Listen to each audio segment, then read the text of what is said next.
Many of the greatest songs have been rewritten and redrafted. That's nothing new. However, what if I told you that one of the most iconic metal songs of all time does not have the original lyrics, and was in fact rejected for being too satanic? You wouldn't imagine this now, would you? Black Sabbath not releasing a song as it was originally written because it was too evil. So what happened, and why was Warpigs originally called Walpurgis? What is Walpurgis, and what is its annual festive meaning? Why is it so important to Satanists? Stick around, let's find out.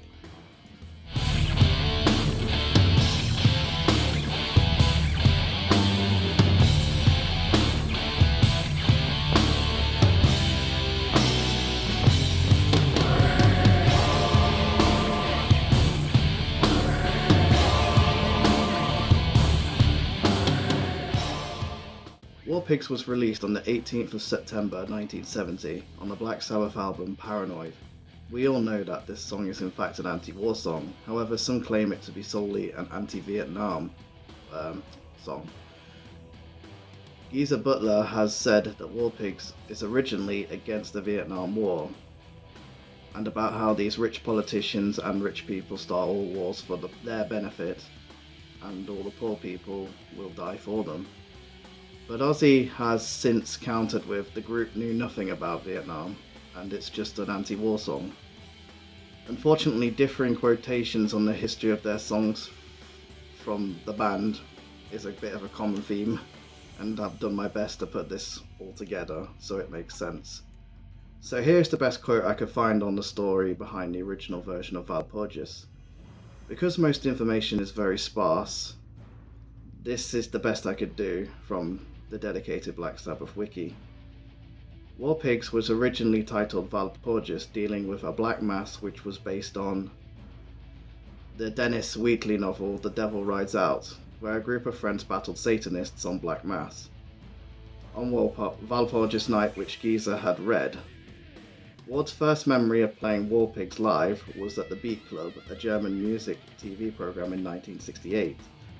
The band had to perform multiple gigs that they didn't have enough music written to fill the set, so they would play long jam sessions instead.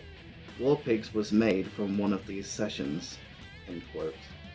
The original version of Warpigs, known as Walpurgis at the time, with the original Walpurgis lyrics, was only recorded once on John Peel's radio show in 1970, according to some sources.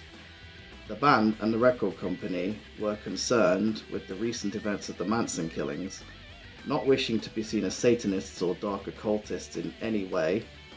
Geezer chose to rewrite the song into an anti-war statement. The original version of the song, however, can be found on Ozzy Osbourne's compilation album, The Osman Cometh. From that same session, that was recorded on John Peel's show. I can only find one version of the original Walpurgis on YouTube, and this is the Osman Cometh release from John Peel's radio show, and the link will be in the description and sticky in the comments. So with the background out of the way, let's get on to the basis of which Walpurgis comes from, Walpurgis, and how it came to be viewed today. Walpurgis Night, also known as St. Walpurga's Nacht, or Walpurga's Eve, is the eve of the Christian feast day of Saint Walpurga, an 8th century abbess in the former kingdom of the Franks, and is celebrated on the night of the 30th of April to the day of May the 1st. So who was she? Walpurga was born in the town of Crediton in the kingdom of Wessex, now in the south of England, in 710 AD. Her father, Saint Richard the Pilgrim, her mother, Saint Wuna of Wessex, and she had two brothers, Saint Willibald and Saint Winnibold. Stop it. So, yes, a very esteemed family. Can you imagine having an entire family of saints living next to you? I think that would probably wind up being the best neighbours or the worst, as they would wind up either judging you for what you do and constantly having it in your face, or, you know, just too nice to say anything.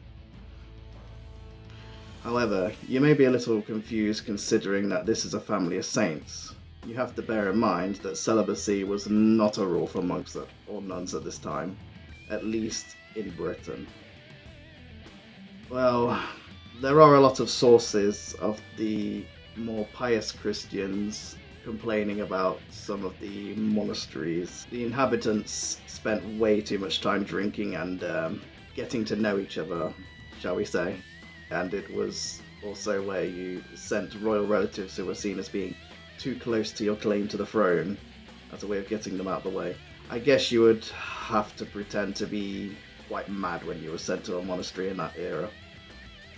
Now, I'm not saying that Walpurga and her family were partying up in the cloister. They were very pious. I'm just saying that the parties were such a problem in Britain in that era. To quote Walpurga's uncle, Saint Boniface, hey, Drake.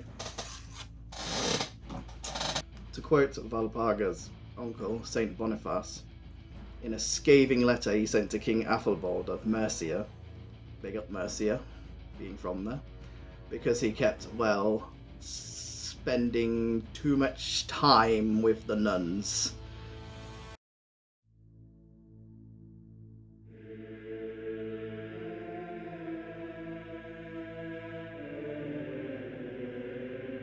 We therefore, beloved son, beseech your grace, by Christ the Son of God, and by his coming and by his kingdom, that if it is true that you are continuing in this vice, you will amend your life by penitence, purify yourself, and bear in mind how vile a thing it is, through lust, to change the image of God created in you into the image and likeness of a vicious demon.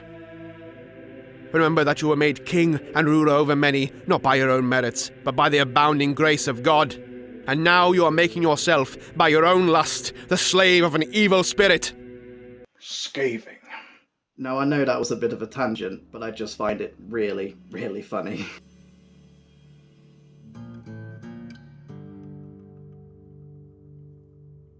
In 721 AD, Walpurga's father and brothers set out on pilgrimage to Rome. Upon leaving Walpurga at 11 years old, who was trusted with being the head of Wimborne Monastery.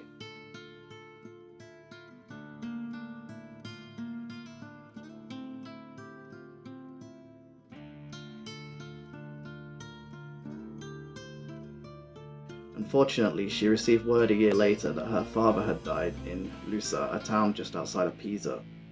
Her brothers fortunately recovered from the Black Death or malaria, we have two differing sources, and continued their studies and pilgrimages to Rome and the Holy Land.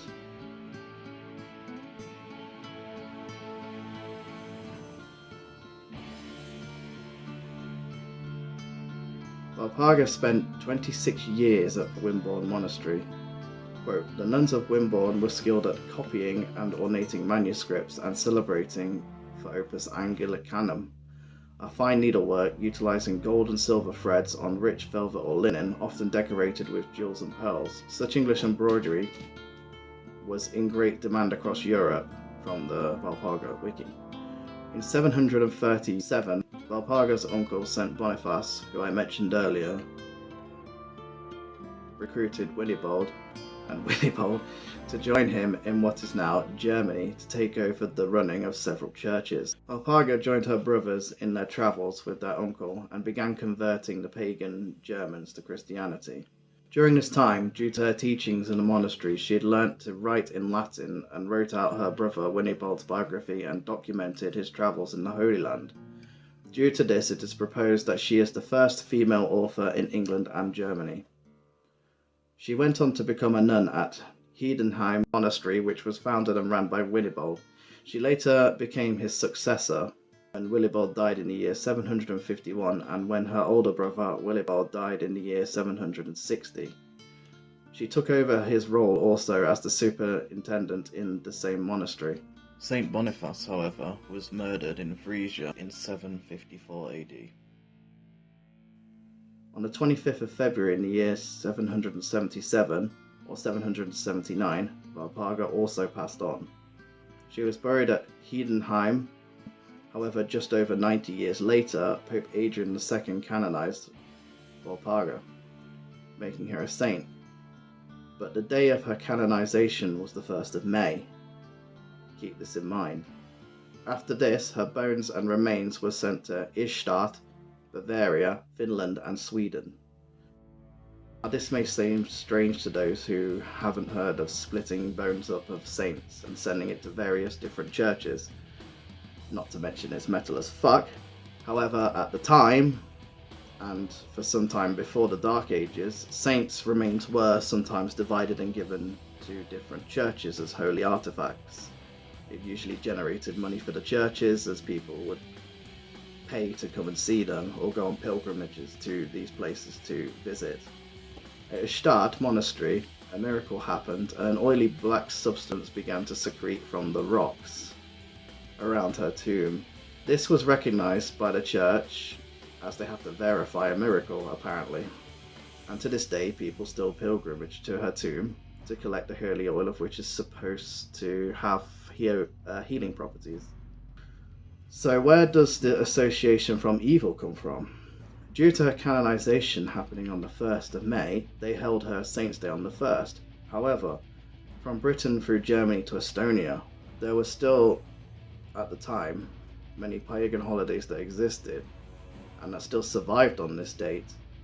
And even in the Baltics, they were still completely pagan at this time. So essentially what happened was, over the years, all of these separate pagan traditions, i.e. Beltane, for example, intermingled with Walpurgis night. A similar thing happened with Christmas and Yule, for example, and All Hallows Eve or Samhain, Halloween. And because she was known to be a force of protection, hello Pepper, against witches and evil magic, the Christian narrative took over. So large fires and jumping over small fires, leading cattle between two bonfires and dressing up were all originally pagan traditions to ward off bad spirits. And it appears that these customs were adopted by the church and changed the meaning to ward off witches. Recruitment, I guess. And black magic.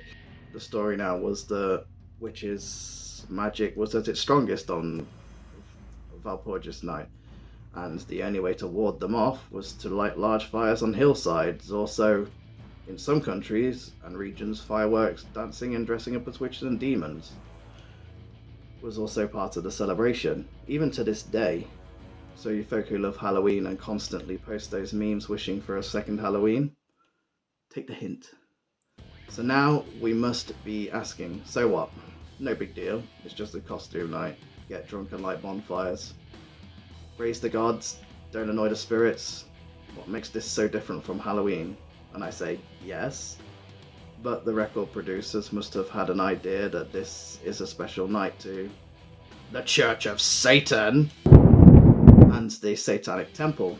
And I couldn't make the connection, so I asked some Satanists on their subreddit, which helped me with the history of the night, some from their perspective. So a big thank you to them. However, this quote does explain it best.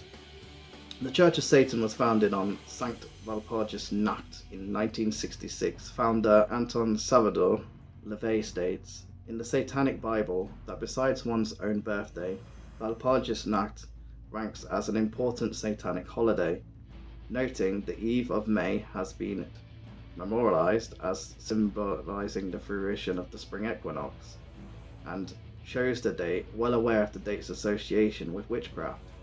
The Church of Satan's ideals does place yourself as the most important aspect of their faith, but they are partial to using magic also, so such an important pagan date would also be important to them. Additionally, the Satanic Temple celebrates Hexennacht as a solemn holiday to honor those who were victims of superstition. Conclusion. So in conclusion, when Black Sabbath was touring in the early days and used to do jam sessions to fill in their set time whilst on long tours, the lyrics for Walpurgis were influenced by the Dennis Whitley novel The Devil Rides Out. The song was recorded on John Peel's radio show in 1970. This is the only version available with the alternative lyrics. The song and book were influenced by Walpurgis Night, the holiday that celebrates Saint Walpurga, known as the protector from evil and witchcraft. However, over the years it has become more like a second Halloween and bonfire night across Europe due to it mixing with pagan traditions. This association, falsely with the Church of Satan due to the recent Manson murders and Walpurgis night being important to the Church of Satan. The record company mentioned concern, and Geezer chose to rewrite the song into an anti-war statement. And the rest is history.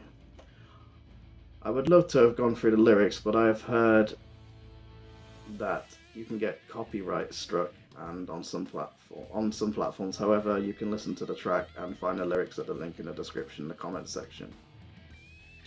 So, give it a listen, and do you prefer this version or Warpigs?